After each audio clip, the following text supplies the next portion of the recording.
உட்கார்ந்துருக்கேன் பாரு, ஒண்ணுமே தெரியாத போல மாதிரி பாரு. அப்படியே உட்கார்ந்துருக்கேன், ஒண்ணுமே தெரியாத மாதிரி உட்கார்ந்துருக்கேன்.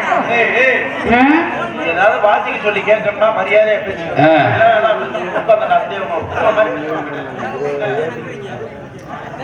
அவரை பேசுனா உங்களுக்கு ஏன் அவ்வளவு ரோசம் வருது? இப்ப என்ன செய்ய போற? இப்படி நீ சப்போர்ட் பண்றத ஆச்சரியம் வந்தாலே இவளை சப்போர்ட் பண்றீங்களா? நீ முதல்ல நீ எனக்கு தம்பியா இல்ல அந்த ஆளுக்கு என்ன அவன்? அப்ப என் பக்கத்தான் நீ தேவை. அந்த ஆளை பேச உனக்கு ரோசம் வருது என்னவா? நான் சொல்ற ஜதி அந்த ஆளு வாசிச்சானா என் தப்பா அவனுக்கு தாண்டா. வாங்க